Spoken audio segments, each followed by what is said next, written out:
उत्तराखंड के साथ ऐसा क्यों कि जो हमारा पहाड़ी राज्य है वो धड़ल्ले से बिक रहा है। वो मोटर नगर आप देख लो, खड्डा बना हुआ है, आज तक उसका कोई वो नहीं हुआ। बस अड्डा चिल्ला रहे थे। नगर निगम है ये, हिंदुस्तान का पहला नगर निगम होगा जिसके पास रोडवेज का अपना बस अड्डा नहीं है। बचपन से सुनते हुए आ रहे हैं वो लाल डांग चिल्लर खाल, वो आज तक नहीं बना। मेडिकल कॉलेज, फिर बाद में बोल दिया कि एक जिले में एक ही मेडिकल कॉलेज होगा। मोदी जी के नाम पे अब हमारे सांसद हैं जितने भी हैं, मोदी जी के नाम पे जीत जाते हैं। लेकिन मोदी जी का गुजरात तो देख के आओ, जो वहाँ का एक छोटा सा गाँव भी है ना, वो भी हमारे कोटद्वार से 50 साल आगे। तो ये विधायक भी तो बीमार पड़ते होंगे, मंत्री भी तो बीमार पड़ते होंगे, तो ये सरकारी हॉस्पिटल में क्यों नहीं एडमिट होते हैं? इनको भी भर्ती होना चाहिए ना सरकारी हॉस्पिटल में। जनप्रतिनिधि से सवाल कर दो तो सीधा बोलते हैं जय श्री राम।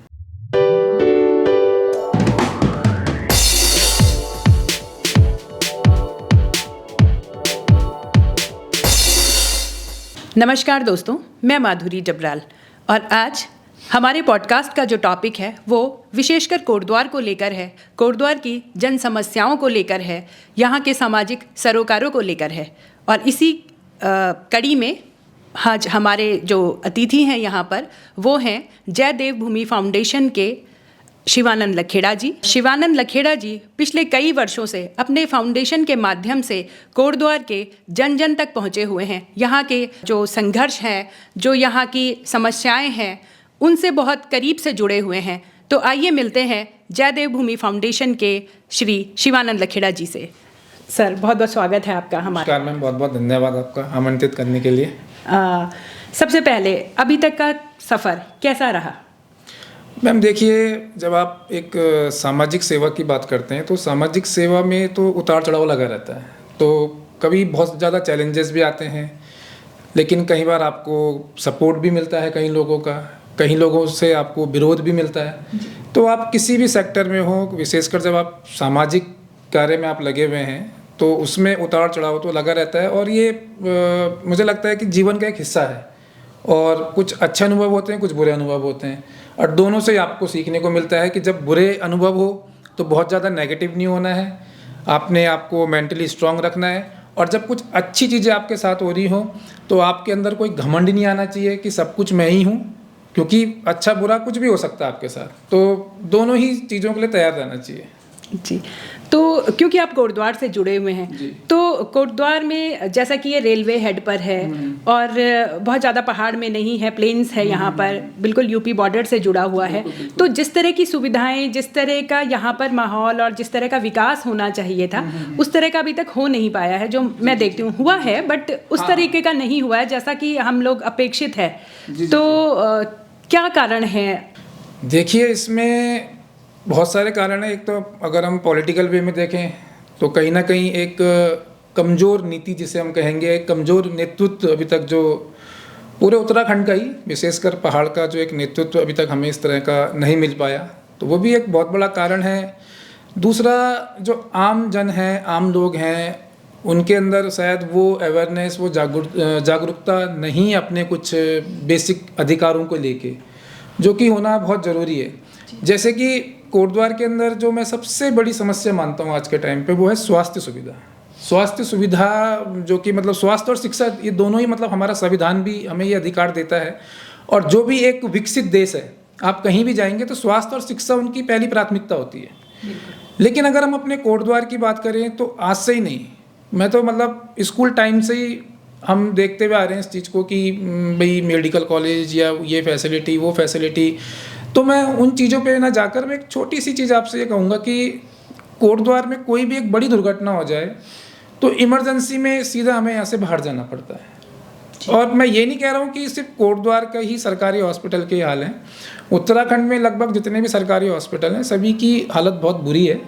और जो यहाँ से हम मरीज़ जो रेफ़र होता भी है, तो ऐसा नहीं है कि वो यहाँ से देहरादून जाके या हरिद्वार जाके वो सरकारी हॉस्पिटल में रेफ़र हो रहा है। वो वहाँ पे भी जाके वो अन्य जो मेडिकल कॉलेज हैं, चाहे वो किसी ट्रस्ट के मेडिकल हों या किसी अपने निजी प्राइवेट हॉस्पिटल्स हों, तो वहाँ पर जाकर ही वो एडमिट होता है। तो कोटद्वार के साथ सबसे बड़ी समस्या स्वास्थ्य की है, क्योंकि एक तो यहाँ पर कोई बड़ा मल्टी स्पेशलिटी हॉस्पिटल भी नहीं है कि चलो वो हो तो आदमी इमरजेंसी में उसको वहाँ लेके चला जाए। पैसे तो बात की बात है, लेकिन पहले उसका जीवन तो बच पाए। अब कोटद्वार में क्या है कि इस तरह का कोई ऑप्शन ही नहीं है हमारे पास। अब मैं अगर अपनी बात करूं, मेरे फादर अभी कुछ टाइम पहले बीमार हुए, उनको एक प्रोस्टेट का प्रॉब्लम था। सरकारी अस्पताल में हमें डॉक्टर नहीं मिला, फिर इमरजेंसी में मुझे फिर देहरादून प्राइवेट हॉस्पिटल में लेके जाना पड़ा। एक बार एक पड़ोस में बच्चा बीमार हो गया था रात को, उसकी मदर मेरे पास आई कि भैया हॉस्पिटल लेके जाना है। सरकारी में लेके गए तो वहाँ पर कोई चाइल्ड स्पेशलिस्ट था नहीं इमरजेंसी में। उन्होंने बोला यार मैं तो इसमें कुछ कर नहीं सकता, मैं ज़्यादा एक इंजेक्शन लगा दूंगा, बच्चा सो जाएगा। उस समय मतलब मेरे को ऐसा लगा कि देखिए हमारे जो पेरेंट्स हैं जिन्होंने इतना स्ट्रगल किया, इतनी मेहनत करी है, इतनी मेहनत से उन्होंने ये ज़मीन यहाँ पर जोड़ी, मकान हम लोगों के लिए बनाया।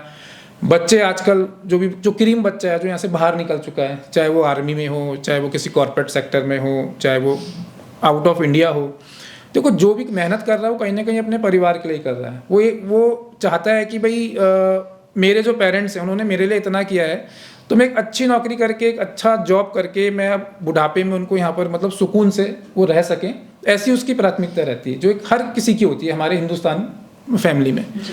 लेकिन समस्या कहाँ पर आती है कि पैसा तो आपके पास है, सब कुछ है, परिवार में कोई प्रॉब्लम नहीं है, लेकिन अगर कोई दुर्घटना हो जाए अचानक से, एक्सीडेंट किसी के साथ भी हो सकता है, स्वास्थ्य किसी का भी अचानक से खराब हो सकता है, लेकिन उस पैसे की वैल्यू कोटद्वार में उस समय जीरो हो जाती है कि जब आप सरकारी हॉस्पिटल में जाते हैं और वहाँ से तुरंत आपको बोला जाता है कि आप इनको यहाँ से बाहर लेके जाइए। और उसमें भी 10% किस्मत वाले होते हैं जो इमरजेंसी केस में बाहर जाके बच जाते हैं, अदरवाइज 90% लोग तो हॉस्पिटल तक भी नहीं पहुँच पाते हैं। तो ये मेरा सबसे बड़ा दुख है। अब मुझे समझ में नहीं आता कि ये पॉलिटिकल इशू है या कुछ लोकल लोगों की अवेयरनेस की कमी है, क्या है, पर मेरा जो सबसे बड़ा दुख है, अगर मैं एज अ सोशल सर्विस में अगर मैं बात करूं, जितना मैंने देखा है कोटद्वार के अंदर, तो वो स्वास्थ्य है। शिक्षा भी मैं दूसरे नंबर पर रखूंगा, शिक्षा का स्तर भी फिर भी 12 तक का हमारा ठीक है, कोई प्रॉब्लम नहीं है, लेकिन स्वास्थ्य सबसे ज़रूरी है। वो हम कहाँ से लेके आए?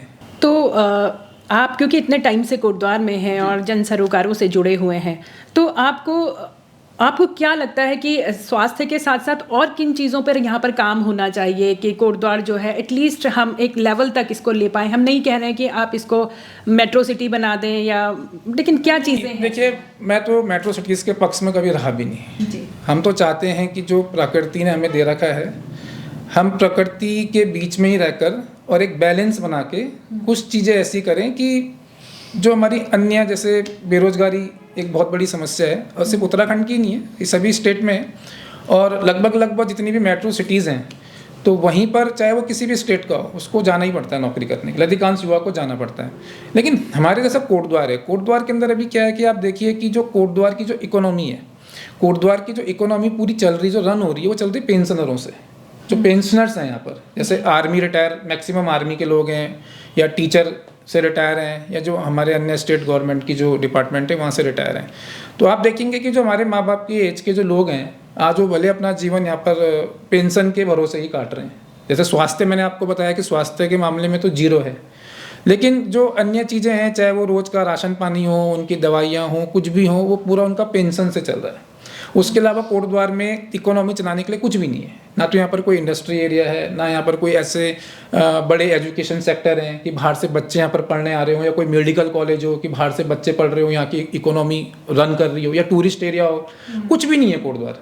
तो आप सोचिए कि आज से 15-20 साल बाद जब ये पेंशनर वाली पीढ़ी बिल्कुल ख़त्म हो जाएगी लगभग, और 2004 के बाद वैसे भी पेंशन ख़त्म हो गई है, आर्मी ख़त्म हो चुकी है, आर्मी के मतलब अग्निवीर आ चुका है, तो पेंशन तो वैसे भी पूरी तरीके से ख़त्म है।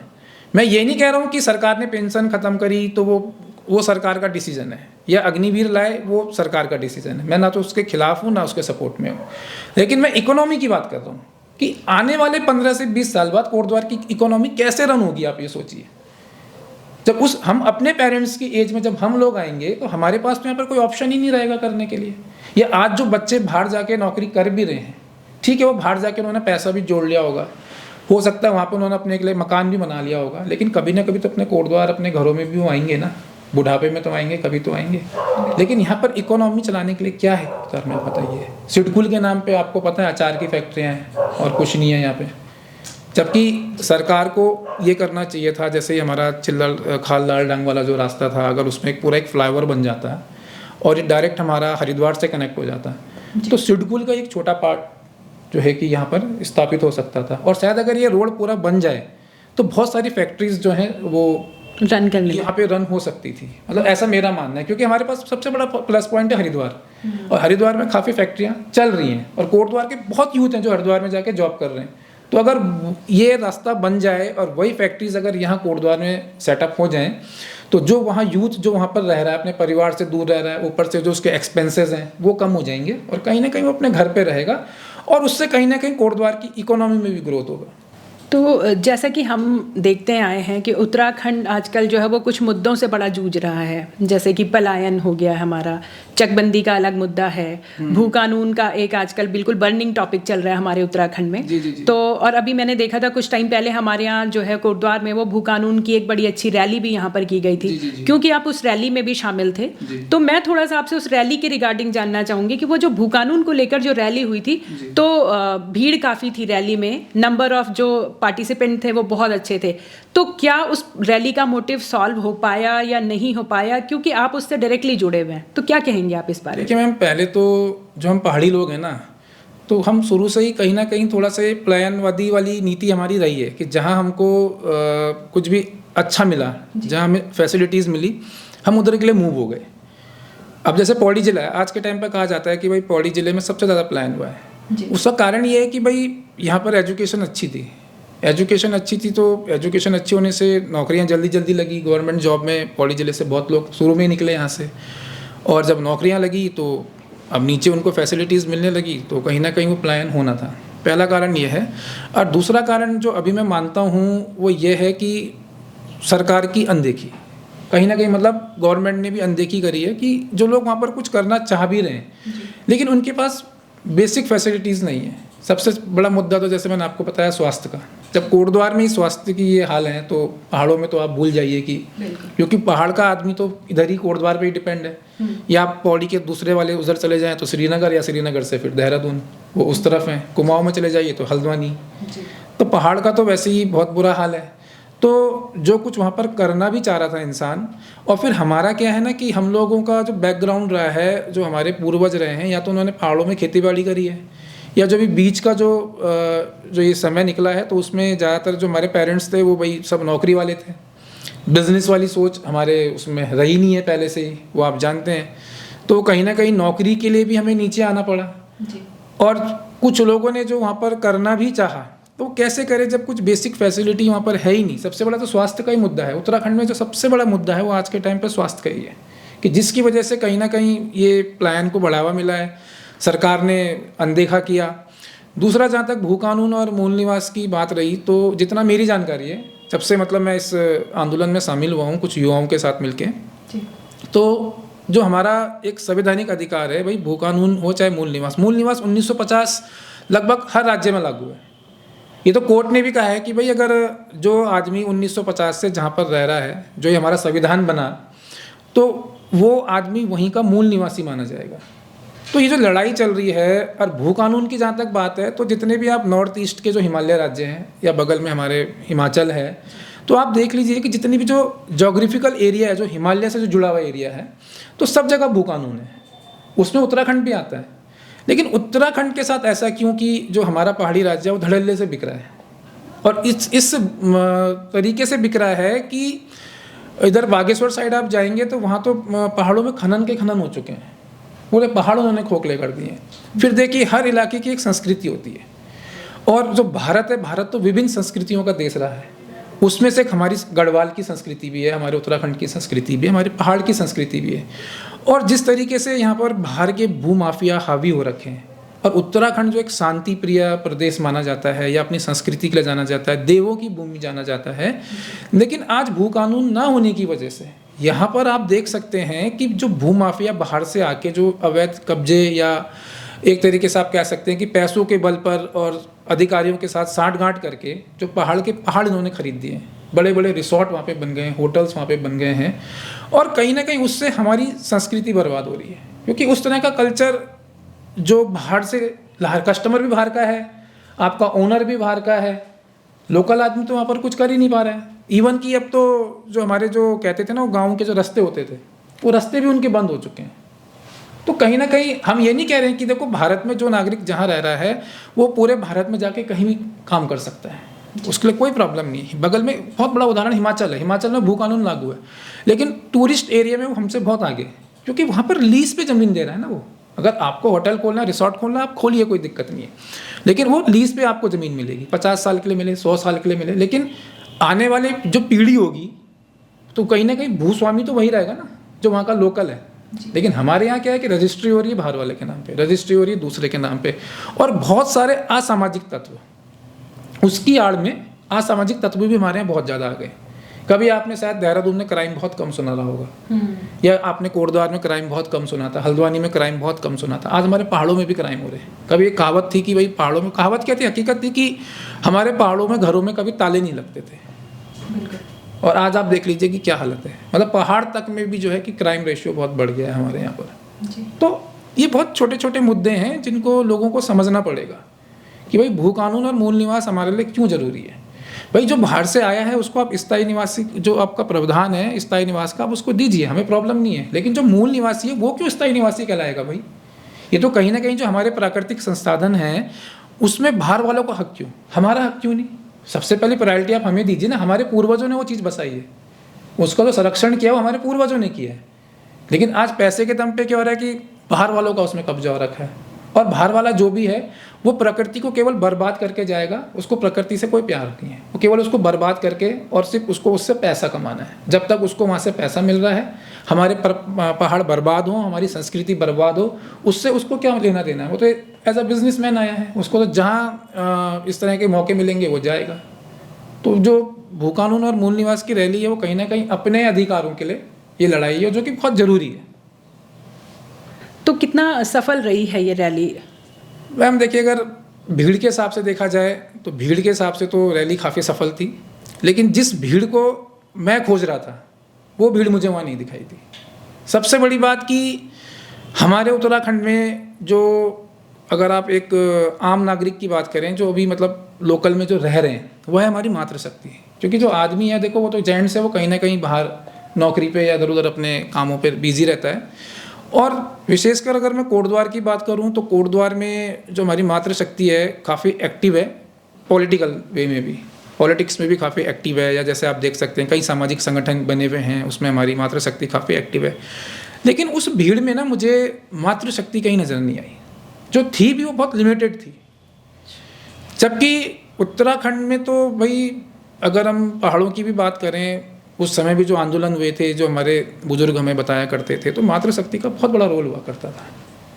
लेकिन आज के टाइम पे क्या हो गया है कि मैंने जैसे कुछ मातृशक्ति से मैंने बात करी, कुछ राजनीतिक पार्टियों से जुड़ी हुई हैं, तो उनका कहना है कि हम चाहते तो हैं कि भू कानून मूल निवास लागू हो, लेकिन हमारी मजबूरी है क्योंकि हम पार्टी से बंधे हुए हैं।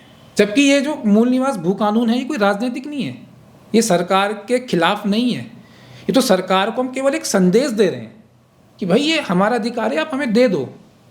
लेकिन जब आप अपने मूल अधिकारों के लिए ही जब आप आगे नहीं आ सकते हैं, तो फिर मुझे लगता है कि भाई ये जो आप किसी भी संगठन से जुड़े हैं तो ये कहीं ना कहीं एक मानसिक गुलामी है। तो उस मानसिक गुलामी से आपको बाहर आना पड़ेगा। अदरवाइज़ चाहे आपका बच्चा बाहर रह रहा है, कुछ भी कर रहा है, या अभी स्कूल जा रहा है, आप अपने बच्चे को बहुत अच्छी कोचिंग भी दे रहे हो, ट्यूशन भी दे रहे हो, सब कुछ कर रहे हो कि भाई मेरा बच्चा कल के दिन गवर्नमेंट जॉब में निकलेगा या कुछ और अच्छा कार्य करेगा, बिजनेस सेक्टर में भी जाएगा। लेकिन जाएगा कहाँ से भाई? गवर्नमेंट जॉब में जो है अब केवल स्थायी निवास का प्रावधान है, मूल निवास का है नहीं। जबकि जो गवर्नमेंट जॉब में मैं कहता हूँ कि जो एक समूहगाह तक की जो नौकरियाँ हैं, तो उसमें पहले मूल निवासी को ही उसमें एक इम्पोर्टेंस देनी चाहिए, जो कि यहाँ पर नहीं है। तो कहीं ना कहीं उसमें भी, गवर्नमेंट जॉब में भी जो बाहर का जो व्यक्ति है वो आपके बच्चों का अधिकार का हनन कर रहा है। अभी लास्ट ईयर आपने देखा होगा कि कितने सारे नकल माफिया पकड़े गए थे, सरकार ने फिर उसके एक सख्त कानून भी उसके लिए बनाया था।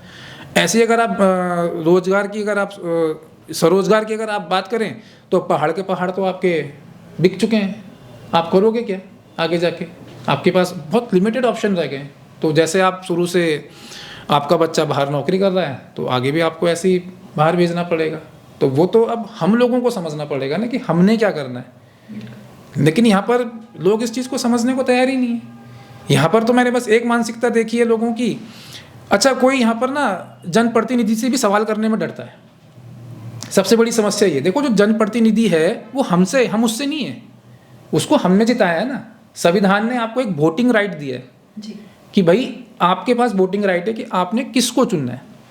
लेकिन यहाँ पर क्या है कि जनता जो है विचारों के हिसाब से नहीं किसी को डिसाइड करती है।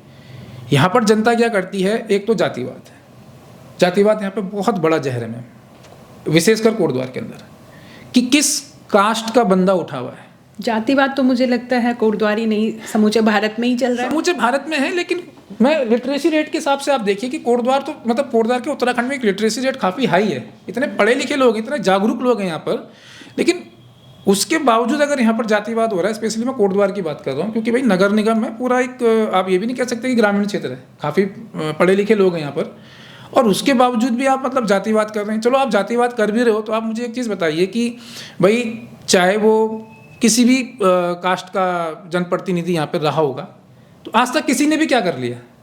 या तो चलो ऐसा हो कि भाई मेरी कास्ट वाले ने बहुत अच्छा किया या उसकी कास्ट वाले ने बहुत अच्छा किया, तो किया तो किसी ने भी कुछ नहीं, तो वो चीज़ तो कोई मैटर करती ही नहीं है ना।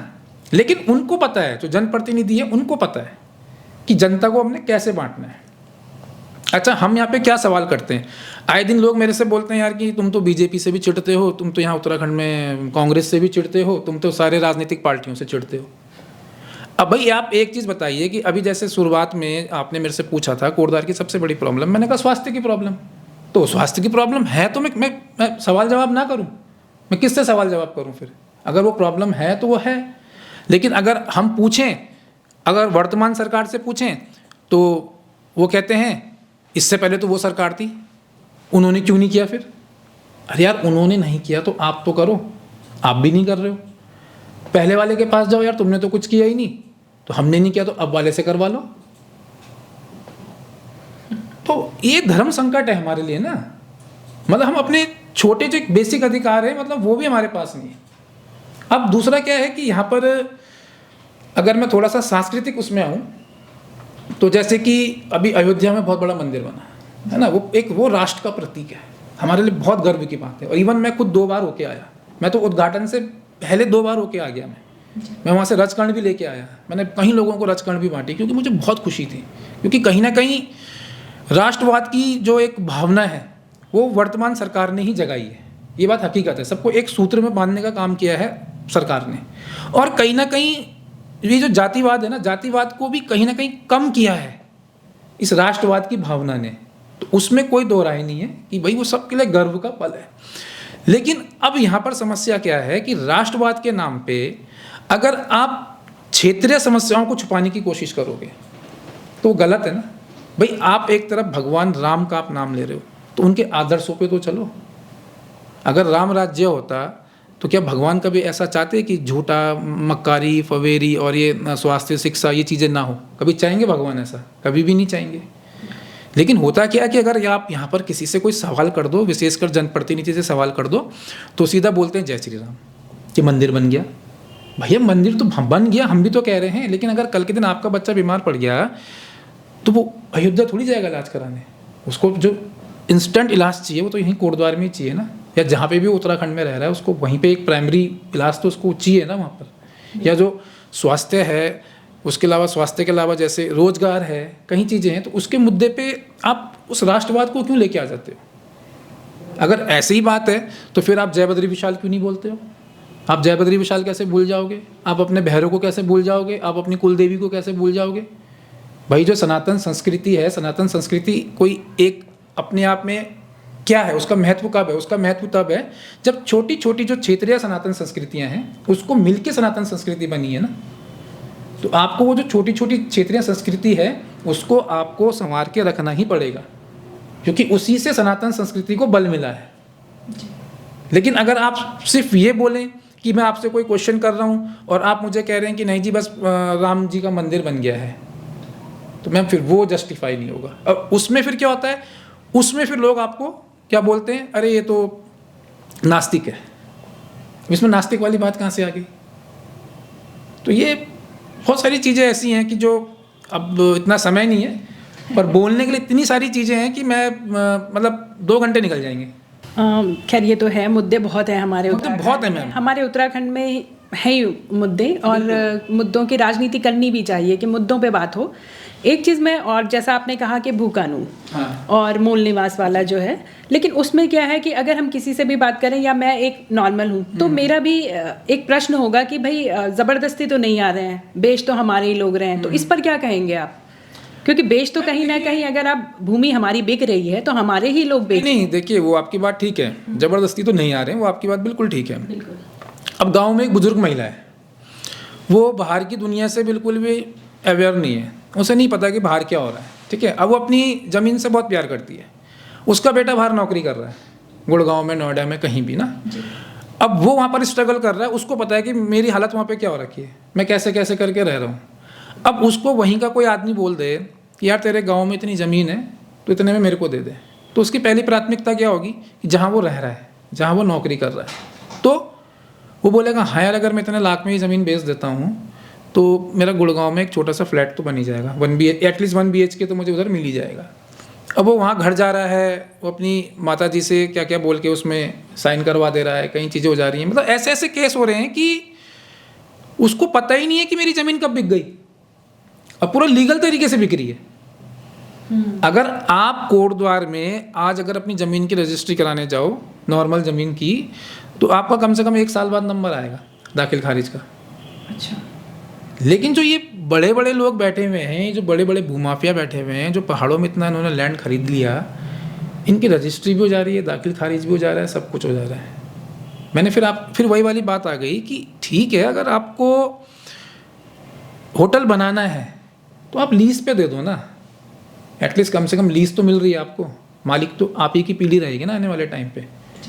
तो वो बात आपकी बिल्कुल सही है कि भाई ज़बरदस्ती कोई नहीं कर रहा है, लेकिन अगर नियम लागू हो जाए, कितने होंगे बेचने वाले, 2 ही तो होंगे, 4 ही तो होंगे, 10 ही तो होंगे, लेकिन जब अगर प्रॉपर नियम ही लागू हो जाएगा तो वो बिकेगी नहीं ना, क्योंकि कई सारी चीज़ें हैं। अब ऐसे भी तो लोग हैं, अब सपोज 2 पीढ़ियाँ उनकी दिल्ली में रह रही हैं, उन्होंने अपना पहाड़ देखा ही नहीं कभी, बस उनको इतना पता है कि हमारे पहाड़ में ज़मीन थी, उनको पहाड़ की संस्कृति से कोई लेना देना नहीं है। अब उसके लिए तो कबाड़ है एक तरीके से, हमारे लिए वो इमोशन है, हम तो जुड़े हुए हैं प्रकृति से, लेकिन उसकी तो 2 पीढ़ी वहीं रही मुंबई में, दिल्ली में, उसको उसके दादा परदादा ने बोल के जा रखे कि भाई तेरी वहाँ ज़मीन है, वो वहाँ गया, उसने ज़मीन देखी और उसने बाहर वाले को जाके बेच दी। उससे नुकसान किसका हुआ? जो उसके अगल बगल की जो लैंड है उसके लिए परेशानी हो गई। और मैं तो कहता हूँ कि कहीं ना कहीं अच्छा ही हुआ कि चकबंदी नहीं हुई। अगर चकबंदी हो जाती तो और तेज़ी से ज़मीन बिकती। आज चकबंदी नहीं है तो उसकी वजह से क्या है कि आपका एक खेत यहाँ, एक खेत वहाँ, एक खेत वहाँ, तो आप मजबूर हो, आप बेच ही नहीं पा रहे हो। लेकिन जिस दिन चकबंदी हो गई, आपको एक हिस्सा एक ही उसमें मिल गया, तो उस दिन ज़मीनें और तेज़ी से बिकेंगी।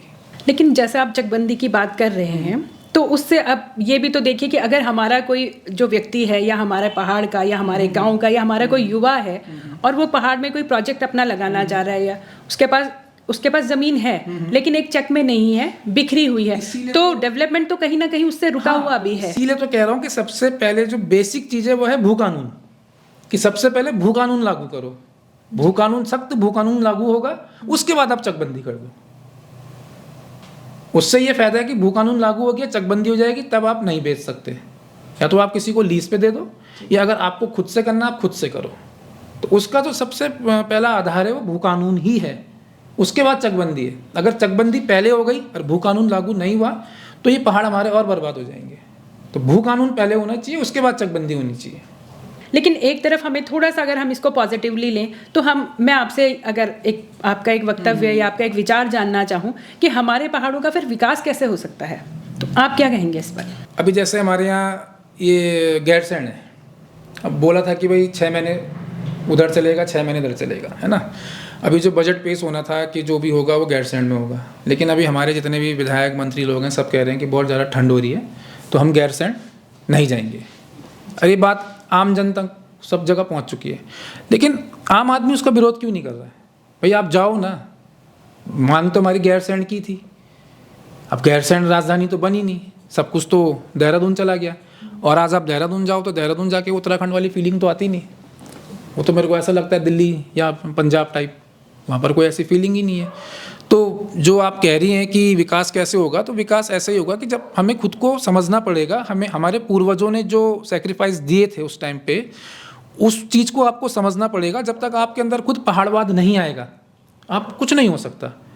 अब चलो सरकार ने गैरसैंण राजधानी नहीं बनाई या सरकार ने वहाँ पर ध्यान नहीं दिया, लेकिन आप ये भी तो हकीकत है कि जिसकी पहाड़ से नौकरी लगी गवर्नमेंट जॉब लगी, वो उसके बाद नौकरी के दौरान तो चलो मजबूरी थी, लेकिन उसके बाद वो वहीं बस गया ना, वो वापस भी तो नहीं आया, लौट कर भी तो नहीं आया। और फिर उसमें भी क्या है कि मैं ये नहीं कह रहा हूँ कि सारे लोग ऐसे हैं, कुछ लोग हैं जो वाकई में करना चाह रहे हैं वहाँ पे, लेकिन सरकार का सपोर्ट नहीं है। वो बैंकों की फाइलें चक्कर काटते काटते थक गया, वो सब्सिडी के चक्कर में उसको नहीं मिल रहा है कुछ भी। ऊपर से आप ये देखिए कि कहीं जगह वन अधिनियम लगे हुए हैं हमारे, कहीं जगह तो इतने वन अधिनियम हमारे इसमें लगे हुए हैं कि अगर आप कुछ करना भी चाहो तो कभी वन विभाग आगे आ जाएगा, कभी बिजली विभाग बोलेगा कि नहीं जी हम यहाँ पर मीटर लगा के आपको दे ही नहीं सकते, ये वाला काम हम कर ही नहीं सकते। तो सरकार ने इतने अधिनियम हमारे ऊपर थोप रखे हैं कि कुछ जो आदमी सोच भी रहा होगा, तो एक तो इस वजह से नहीं कर पा रहा, दूसरा जो बेसिक फैसिलिटीज़ हैं वो वहाँ पर है नहीं, तीसरा जंगली जानवर का डर। तो इतनी सारी चुनौतियाँ हैं हमारे सामने। तो इसका सबसे पहला इलाज तो भू कानून ही है। जब तक सबसे पहले आप भू कानून लागू करो, उसके बाद फिर जो ये धीरे धीरे जितनी भी चुनौतियाँ हैं इनसे आप निपट सकते हो, लेकिन पहली प्रायोरिटी आपको भू कानून को देनी पड़ेगी। एटलीस्ट पहाड़ी क्षेत्र को, जो नीचे का प्लेन्स, चाहे हरिद्वार जिला है, उधम सिंह नगर जिला है, आपको नहीं लगाना भू कानून मत लगाओ, लेकिन पहाड़ को आपको अगर सुरक्षित रखना है और अपनी संस्कृति को बचा के रखना है तो फिर आपको ये कहीं ना कहीं लागू करना पड़ेगा। ठीक है, पौड़ी में तो पलायन है, अब आप श्रीनगर, रुद्रप्रयाग, कर्णप्रयाग वाली लाइन में चले जाओ, वहाँ तो पलायन नहीं है ना, क्योंकि उनके पास तो टूरिज्म का अच्छा वो है, यात्रा का अच्छा वो है, लेकिन ज़मीन तो वहाँ भी बिक रही है ना, वहाँ भी बहुत ज़मीनें बिक गई हैं। उत्तरकाशी है, टिहरी है, कई जगह है। उत्तरकाशी में तो कई लोग अच्छा काम कर रहे हैं, टिहरी में कई लोग अच्छा काम कर रहे हैं। तो हमें ये नहीं देखना है कि पहाड़ खाली हो गए हैं। हम क्या देखते हैं, हम नेगेटिव सोचते हैं कि पहाड़ खाली हो गए हैं। आप वो देखो ना कि जहाँ खाली नहीं हुआ है, जहाँ लोग काम कर रहे हैं, जब आप उस चीज़ को देखोगे और उसको बचाने के लिए हम क्या कर सकते हैं, जैसे कि भू कानून, जब वो लागू होगा तो जब उस चीज़ को हम देखेंगे तो शायद हम पौड़ी में फिर वापस आएँ, उधर भी हम कुछ करें, या अल्मोड़ा साइड हम कुछ करें जहाँ ज़्यादा प्लान है, कुमाऊँ में। तो जो चीज़ें बची हैं हम उस पर ध्यान नहीं दे रहे, उसको बचाने पे ध्यान नहीं दे रहे। हम किस चीज़ पे ध्यान दे रहे हैं, जो ख़त्म हो चुका है, चलिए तो ख़त्म हो गया, अब क्या करना, अब क्या करना, अब क्या करना। तो ये तो हमारी खुद की वो है मैम, कमी, हमारी कमी है। ये हमारे पास कोई एक ऐसा आज तक प्रतिनिधित्व, मतलब एक मंत्री के तौर पे या एक मुख्यमंत्री के तौर पे हमें मिला ही नहीं। अब आप देख लीजिए कि 2018 में जो हमारे मुख्यमंत्री थे त्रिवेंद्र सिंह रावत जी, उनके दौरान ही ये पूरा भू कानून जो है ख़त्म किया गया, जबकि वो तो हमारे पौड़ी ज़िले के ही थे। तो अच्छी तरीके से पौड़ी ज़िले को, मतलब उनको तो सब कुछ पता था कि क्या हालत है क्या नहीं है। तो अब इसमें क्या बोल सकते हैं, लेकिन मैं अभी भी यही कहूँगा कि जनता को ही जागरूक होना पड़ेगा और अपने दिमाग से एक तो ये जातिवाद हटाइए, अपने दिमाग से ये आप जो है निजी स्वार्थ जो आपने बांध के रखा हुआ है, छोटे छोटे स्वार्थ बंधे हुए हैं हमारे, तो वो सारी चीज़ें आपको हटानी पड़ेंगी। अब कोई मेरे मोहल्ले का पार्षद है, वो सरकारी हॉस्पिटल में मेरी पर्ची लगवा दे रहा है, मेरे को लाइन में नहीं लगना पड़ रहा। तहसील में मेरा कोई काम है, दाखिल खारिज का है, कोई छोटा मोटा काम है, तो वो फ़ोन करके वहाँ बोल दे रहा है, तो मैं फटाफट मेरा काम हो जा रहा है। ऐसी ही मतलब छोटी छोटी चीज़ें हैं। अब जैसे कीर्तन मंडलियाँ हैं, विधायक जाके ढोलक चिमटे के साथ कुछ पैसे वैसे दे रही हैं, और मोहल्ले में कुछ एक कार्यक्रम हो जा रहा है, उस कार्यक्रम के दौरान महिलाओं के साथ विधायक जी फ़ोटो खिंचा दे रही हैं, तो वो उसी में खुश हैं, उनको उसी में सेटिस्फेक्शन मिल रहा है। उनको ये नहीं दिख रहा है कि भाई जो हमारे बच्चे हैं वो उनका भविष्य ख़राब हो रहा है, उनको उससे मतलब नहीं है। स्वास्थ्य तो मतलब ऐसा हो रखा है कि मैं क्या बोलूँ, स्वास्थ्य के मामले में तो अच्छा, ये विधायक भी तो बीमार पड़ते होंगे, मंत्री भी तो बीमार पड़ते होंगे, तो ये सरकारी हॉस्पिटल में क्यों नहीं एडमिट होते हैं, ये क्यों जाते हैं मतलब ये बड़े बड़े मैक्स में और ये गुड़गांव वगैरह में, इनको भी भर्ती होना चाहिए सरकारी हॉस्पिटल में। तो मैंने तो आज तक किसी को नहीं देखा भर्ती होते हुए, सब मैंने बाहर ही देखे हैं। लेकिन समस्या वही है कि अगर आप सवाल करो इस तरीके के, अभी ये जैसे वीडियो के दौरान अभी जब ये ब्रॉडकास्ट होगा तो आप देख लेना, कई लोग यही बोलेंगे, अरे यार ये तो, एक बोलेगा ये तो यार बीजेपी का विरोध कर रहा है, दूसरा बोलेगा यार ये तो कांग्रेस का विरोध कर रहा है, जबकि मैं विरोध किसी का नहीं कर रहा हूँ भाई। मैं उस व्यक्ति को ढूंढ रहा हूँ कि जो व्यक्ति के अंदर पहाड़वाद हो, क्षेत्रवाद हो, जो यहाँ की समस्याओं को समझे, उस पर काम करें। मेरी जो प्राथमिकता है वो पार्टी नहीं है, मेरी प्राथमिकता है वो व्यक्ति। अगर मैं केंद्र की बात करूं तो गडकरी जी बहुत अच्छा काम कर रहे हैं। मैं पूरा ऑल ओवर इंडिया घूमता हूं, कई बार मैं अपनी गाड़ी से घूमता हूं, 4-4, 5-5 दिन तक मैं हज़ार किलोमीटर का सफ़र करता हूं।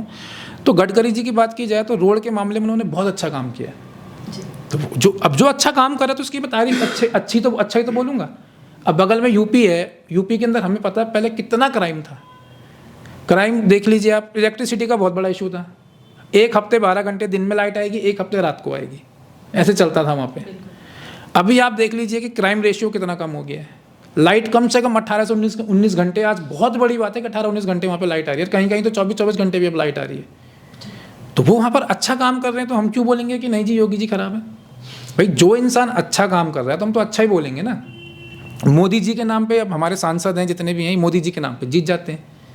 लेकिन मोदी जी का गुजरात तो देख के आओ, जो वहाँ का एक छोटा सा गांव भी है ना, वो भी हमारे कोटद्वार से 50 साल आगे है। उनकी बेसिक फैसिलिटीज़ तो देखो आप, रोड कनेक्टिविटी देखो उनकी, आप रेल कनेक्टिविटी देखो आप, उनका स्वास्थ्य सुविधाएं देखो आप, उनकी हमसे लाख गुना अच्छी हैं। अगर हम बात करें रोजगार स्वरोजगार की, तो देखो क्या नहीं है उनके पास। उनके पास जो प्राकृतिक संसाधन है वो है उनका समुद्र, जिसका कि वो पूरा प्रयोग हो रहा है, अच्छे से कर रहे हैं। हीरे का बहुत बड़ा कारोबार वहाँ पर है, मतलब मैन्युफैक्चरिंग इंडस्ट्रीज सबसे ज़्यादा वहाँ पर है। तो क्या नहीं है उनके पास, वो सारी चीज़ें कर रहे हैं। तो भाई मोदी जी ने अगर 15 साल गुजरात को दिए हैं तो उन्होंने तो काम करके दिया है ना। लेकिन आप यहाँ पर मोदी जी के नाम पर चुनाव तो जीत रहे हैं, लेकिन जो हमारे क्षेत्रीय मुद्दे हैं, आपको हमने चुन के भेजा है, तो क्षेत्रीय मुद्दे भी तो आप ही को तो पहुँचाने पड़ेंगे। भाई यहाँ पर तो चाहे विधायक हो, वो विधानसभा में हमारे मुद्दे उठाता नहीं है, और चाहे सांसद हो, वो लोकसभा में हमारे मुद्दे उठाता नहीं है, उन्हें कोई मतलब ही नहीं है। अभी परसों एक हमारे कोई मंत्री जी आए थे, अरुणाचल प्रदेश से बिलोंग करते हैं, उनका मैं वीडियो देख रहा था। देखो क्या फुर्ती थी उनके अंदर, भैरवगढ़ी चढ़ गए वो पैदल पैदल। किरण रिजिजू। हाँ जी, तो देखो मतलब कितना, मुझे इतना अच्छा लग रहा था। उनके अंदर पहाड़वाद है, उसको कहते हैं पहाड़वाद। हमारे यहाँ का नेता कभी नहीं जाएगा ऐसे पैदल पैदल, या तो वो घोड़े में जाएगा या उसके लिए वहीं हेलीकॉप्टर का इंतजाम करो। लेकिन वो कितना अच्छा लग रहा था, मतलब वो झलक रहा था कि उनके अंदर एक पहाड़वाद है। और हमारे सांसद जी बगल में बैठे हैं, उनके साथ चाय पी रहे हैं, लेकिन आज तक उनके मुंह से मूल निवास भू कानून को लेके कोई चर्चा नहीं निकली होगी कभी लोकसभा में। तो ये तो दूसरों से भी सबक नहीं ले रहे हैं ना। तो लड़ाई यहाँ पर उत्तराखंड में बीजेपी कांग्रेस की नहीं है मैम, यहाँ पर तो लड़ाई है हमारे मूल मुद्दों की है। अब आप लोगों ने इतना स्ट्रगल किया है, आप लोगों ने स्ट्रगल करके आप चाहे यहाँ पर पैसा कमा रहे हैं, नाम कमा रहे हैं, सब कुछ है, लेकिन आप खुद ही सोचिए अगर आप कल के दिन बीमार पड़ गए, अचानक कोई भी इमरजेंसी आ गई, तो पैसा धरा का धरा रह गया ना, वो कहाँ काम आ रहा है आपके? वो तो भगवान भरोसे है कि 3 घंटे में अगर हम यहाँ से देहरादून पहुँच गए तो फिर जो इलाज होगा वो वहाँ होगा। तो उन चीज़ों पे कोई नहीं सोचता यहाँ पर। यहाँ पर पता नहीं क्या है, मेरे को समझ में नहीं आता। बस बीजेपी कांग्रेस। अरे ठीक है यार, बीजेपी कांग्रेस करो, लेकिन वो इंसान कौन है जो काम करेगा? मतलब बचपन से सुनते हुए आ रहे हैं वो लाल डांग चिल्लर खाल, वो आज तक नहीं बना। मेडिकल कॉलेज, फिर बाद में बोल दिया कि एक ज़िले में एक ही मेडिकल कॉलेज होगा। वो मोटर नगर आप देख लो, खड्डा बना हुआ है, आज तक उसका कोई वो नहीं हुआ। बस अड्डा चिल्ला रहे थे। नगर निगम है ये, हिंदुस्तान का पहला नगर निगम होगा जिसके पास रोडवेज का अपना बस अड्डा नहीं है। शायद पहला नगर निगम होगा ऐसा, अगर आप पूरा सर्वे कराएं तो यही एक नगर निगम होगा कि जहां उसके पास अपना बस अड्डा ही नहीं है। तो ऐसी बहुत सारी चीज़ें हैं। अब जो क्रीम युवा है वो तो बाहर निकल गया, वो बाहर जाके नौकरी कर रहा है। अब यहाँ पर तो क्या है कि राजनीति भी किन के हाथ में है? यहाँ पर जो राजनीति करने वाले हैं वो कौन है? या तो जो भूमाफिया होंगे, शराब माफिया या खनन माफिया हैं, वो पर्दे के पीछे हैं। कुछ युवाओं को उन्होंने आगे कर रखा है, और कुछ नशे की गिरफ्त में रहते हैं, कुछ अपने निजी स्वार्थ के उसमें रहते हैं। 2-4 साल सब युवाओं को यूज़ किया, और जब युवाओं को लगता है कि भाई अब तो यहाँ कुछ होने वाला नहीं है मेरा, क्योंकि राजनीति में भी क्या कि अगर 100 को वो लाएंगे तो 100 में से एक ही आगे बढ़ पाएगा। फिर 99 को क्या करना पड़ता है? फिर बाहर जाके नौकरी करनी पड़ती है, या फिर यहीं कुछ उल्टे काम करने पड़ते हैं। यही होता है। फिर क्या होता है? तो ये चीज़ पता नहीं पीढ़ी समझ ही नहीं रही है, या हमारे जो अपने लोग हैं वो समझ ही नहीं रहे। इवन जो युवा बाहर भी है ना, वो ठीक है, वो ये कह रहा है कि भाई मैं अपनी नौकरी में बिजी हूँ, उसको यहाँ की राजनीति से कोई मतलब नहीं है। अरे लेकिन तेरे पेरेंट्स तो यही हैं जिनके लिए तू कमा रहा है, या तेरे कईयों के तो बीवी बच्चे भी यही हैं। अब तेरा ही बच्चा बीमार पड़ जाएगा भाई, तू कहाँ जाएगा? मुझे बता भाई, चाहे तुम लाखों रुपये कमा रहा है, तो उस चीज़ में तो सबको एक होना चाहिए ना। लेकिन यहाँ पर है ही नहीं। यहाँ पर तो वही बस बीजेपी कांग्रेस। अरे मैं कह रहा हूँ, चाहे वो बीजेपी हो चाहे कांग्रेस हो, कोई भी हो, लेकिन कोई ऐसा तो हो कि जो इन मुद्दों पे बात करे। और वो बात सबको कड़वी लगती है। तो ये तो अब क्या बोल सकते हैं।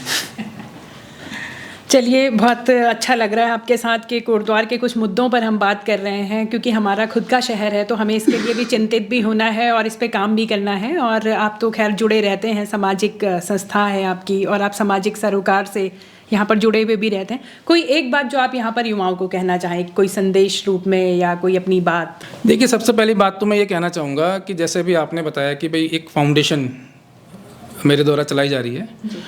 फाउंडेशन का एक छोटा सा सफ़र मैं आपको बताता हूँ, क्योंकि कई लोग भ्रमित होते हैं फाउंडेशन को लेके भी। क्योंकि अब फाउंडेशन शब्द है तो अब वो किसी भी फाउंडेशन से कंपेयर कर सकते हैं कि जब वो फाउंडेशन इतना कर सकती है तो ये क्यों नहीं कर सकते।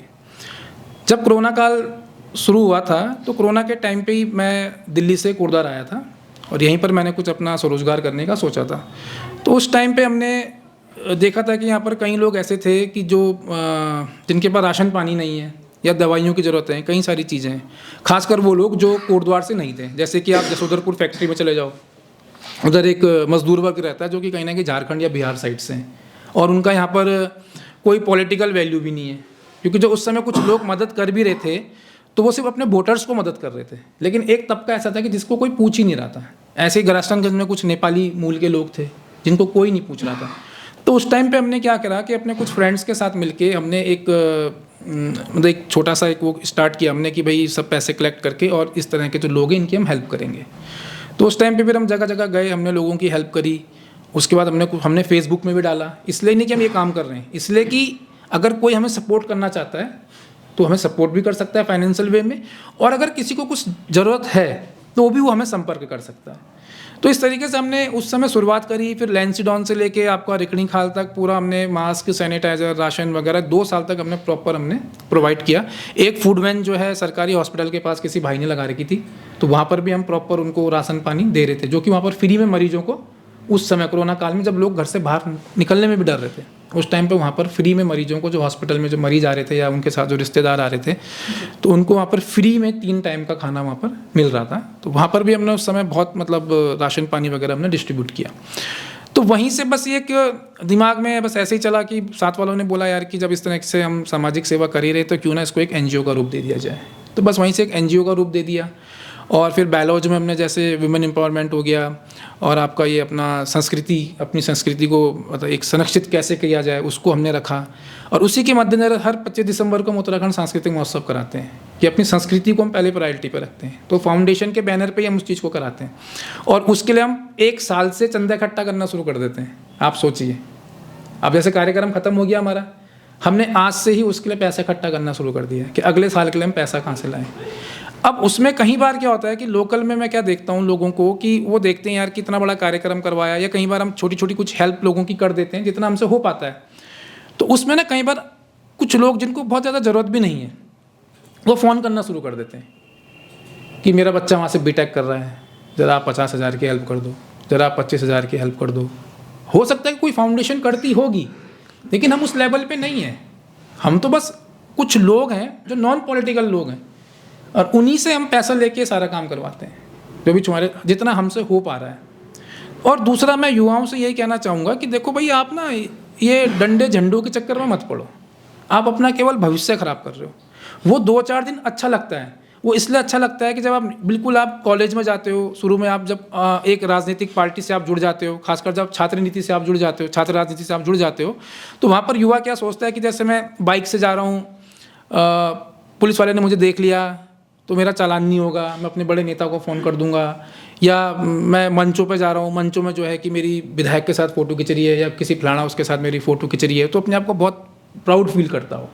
लेकिन उसे ये नहीं पता कि वो धीरे धीरे या तो फिर वो प्रॉपर इतना डेडिकेट हो जाए उसमें कि भाई आगे जाके तेरे को विधायक का टिकट मिलना है या आगे जाके तेरे को कोई बहुत बड़ा प्रोजेक्ट मिलने वाला है। लेकिन होता क्या है कि वो जो उसका गोल्डन पीरियड होता है ना पढ़ाई करने का, जो उसको करियर बनाना होता है, वो इस राजनीति के चकाचौंध में ऐसा घुस जाता है कि आने वाले 4-5 साल बाद फिर वो कहीं का नहीं रहता। फिर जाता है वो लास्ट में दिल्ली नौकरी करने के लिए, या फिर वो अपने आप को इतना वो समझ लेता है कि भाई अब तो कुछ छोटा मोटा काम धंधा मैं यहीं कर लूँगा, कुछ यहीं देख लूँगा। फिर वो बाद में अपनी आने वाली पीढ़ी को सुनाता है, अरे मैं तो उस समय विधायक का खास आदमी था, अरे मैं तो ऐसा था, वो तो मैंने ऐसा नहीं कर पाया, मैं तो वैसा नहीं कर पाया। वो फिर अपनी फेलियर को भी वो अपना अचीवमेंट बताता है। तो युवाओं से यही कहूँगा कि भ्रमित मत होइए भाई, आप आने वाला भविष्य हैं। तो एक तो आप जनप्रतिनिधि बहुत सोच समझ के चुने कि जो बिल्कुल प्रैक्टिकली उस मुद्दे पे काम करे जो हमें ज़रूरत है। आप ऐसे किसी का हाथ मत पकड़ लीजिए।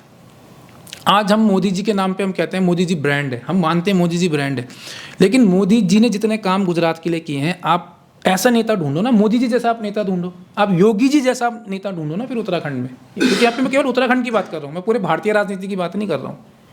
तो आज अगर हम आइडल मानते हैं योगी जी को, मोदी जी को, नितिन गडकरी जी को, तो ऐसे ही एक नेता आपको उत्तराखंड में ढूंढना पड़ेगा जो कि गुजरात जैसा इस उत्तराखंड को बना दे, या जो यूपी जैसा लॉ एंड ऑर्डर, यूपी जैसा जो डेवलपमेंट जो अभी योगी जी ने किया ऐसा उत्तराखंड में करके दिखा दे। तो ऐसा आपको ढूंढना पड़ेगा। आज यूपी का युवा, आज गुजरात का युवा अगर मोदी जी को, योगी जी को आइडल मानता है तो इसलिए मानता है क्योंकि उन्होंने धरातल पे काम करके दिखाया है। हमारे यहाँ क्या है कि हमारे यहाँ ढोलक चिमटा बांट दिया, क्रिकेट किट बांट दी, ऊपर पहाड़ों में क्रिकेट मैच करा दिया, वहाँ पर हम मुख्य अतिथि बन के चले गए, रामलीला हो रही, रामलीला में हमारा जनप्रतिनिधि के पास कितना खाली टाइम है, वो रामलीला में भी मुख्य अतिथि बन के जा रहा है, वो किसी के जन्मदिन में भी वो मुख्य अतिथि बन के जा रहा है। इतना टाइम ही तो है उनके पास, क्योंकि यहाँ पर लोगों को वही चाहिए। यहाँ पर लोगों को चाहिए कि मेरे बेटे का जन्मदिन है, मेरे बेटे के जन्मदिन में विधायक जी आ रहे थे और 4 मोहल्ले में जो है परिवार में चर्चा हो गया, अरे विधायक जी आ रहे थे, हाँ जी भाई साहब, चलो इनकी बहुत जान पहचान है। तो लोग इसी में खुश हैं, तो नेता क्यों काम करेगा? जब आप उसका विरोध ही नहीं कर रहे हो, जब आप उसको फोर्स ही नहीं कर रहे हो, तो वो क्यों काम करेगा? तो युवाओं को ये चीज़ समझनी पड़ेगी कि भाई सिडकुल इतने हरिद्वार कितना दूर है, कोई ज़्यादा दूर नहीं है यहाँ से। अगर ये लालढांग चिल्लर खाल वाला रास्ता बन जाए तो ये सिडकुल आधा यहाँ आ जाएगा हमारे यहाँ। कहीं युवाओं को वहाँ पे नौकरी मिलेगी, लोगों के जो कमरे हैं वो रेंट पे चढ़ेंगे, कहीं लोग नए होटल खोलेंगे, रोजगार आएगा। तो वो वाला विज़न है ही नहीं यहाँ पे। यहाँ पर तो बस वही है कि आज माननीय विधायक जी के साथ मुलाकात करने का मौका मिला और फेसबुक में फ़ोटो डाल दी, बस बात ख़त्म। तो विधायक जी को भी क्या चाहिए? सब अपनी अपनी रोटी सेक रहे हैं। और एक विधायक जी बता दो कि जो घर से गरीब हो, सबने अपनी आने वाली पीढ़ी के लिए छाप के रखा हुआ है। लेकिन उन विधायक जी के लिए भी मैं यही कह रहा हूँ, खैर हमारे कोटद्वार में तो विधायक भी इम्पोर्टेड हैं, सब लोकल विधायक तो है नहीं यहाँ पर, सब बाहर से आ रहे हैं। लेकिन जो यहाँ पर लोकल नेता भी हैं, जो थोड़ा बहुत इन गतिविधियों में रहते भी हैं, तो ये उनके लिए भी मैसेज है यार कि स्वास्थ्य तो तुम्हारा भी खराब हो सकता है कभी भी, उस पर तो ध्यान दे लो कम से कम। कोई देता ही नहीं है, या आपके पास एक लिमिटेड पैसा ही तो होगा। अपनी आने वाली पीढ़ी के लिए कुछ तो विज़न रखो, कुछ तो एग्जाम्पल सेट करके चलो इस कोटद्वार में कि हाँ भाई वो आया था, उसने ये फैक्ट्रियाँ स्थापित करी थी, उसने ये चीज़ करा था, तब जाके आज हमारी ये पीढ़ी यहाँ पर खा रही है या रह रही है। तो ऐसा कोई है ही नहीं, सबको अपनी अपनी लगी है। और बाकी तो अब एक ही नाम, जय श्री राम बस। तो चलिए, बहुत अच्छा लगा आपसे बातें करके, और बहुत सारे मुद्दे आज मुझे भी पता लगे हैं। कोटद्वार को आप जितनी करीब से आप जानते हैं, शायद मैं नहीं जान पाई। तो खैर बहुत अच्छा लगा, और आपने यहाँ पे समय दिया, इसके लिए बहुत बहुत धन्यवाद। धन्यवाद। और आप लोग भी इस तरह की पर्सनालिटीज़ से आगे भी हमारे साथ जुड़े रहिए, और आपका प्यार और आपका स्नेह है कि हम आगे चल पा रहे हैं, और ये साथ हमेशा बना रहे। आप सभी का बहुत बहुत धन्यवाद।